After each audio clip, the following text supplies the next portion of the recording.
Late next week, these halls will once again be filled with students.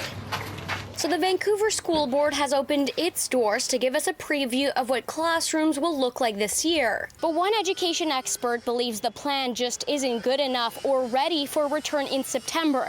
It's why she's suggesting a pushback of the start date to October 1st. We need to get it right, and more time will allow them to do a better job and create a better foundation. Dr. Valerie Irvine is a professor in educational technology.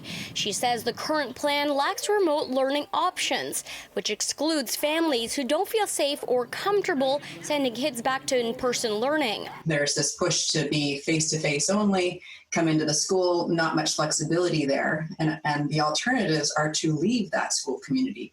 And that's where a lot of families are really upset. It's going to also cost teacher jobs and funding going to your local catchment school. We are ready to welcome students back to school. The Vancouver School Board superintendent is confident about next week's return. We have been working throughout the summer to look at creating as much space within our schools as possible, removing furniture and other such things, so that students can physically distance as much as possible. But some teachers have been voicing concerns about a lack of physical distancing possible in classrooms. This BC teacher, who wanted to stay anonymous, shared this picture of her classroom, saying if she were to follow social distancing, she'd only be able to fit 10 desks in the class when she has more than 20 students. The BC Teachers Federation also has concerns about this. In a letter sent to the Minister of Education Wednesday, Terry Mooring says in part, the K-12 restart plan needs to bridge the gap between the advice given to the public as a whole around physical distancing and the reality facing our schools.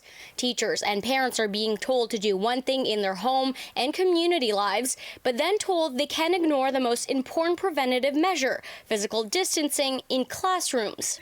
Is it too late to push back the start date? I honestly don't think so. This is a pandemic. I think people need to understand that there's major shifts going on all the time. In Vancouver, Isabel Regam, City News.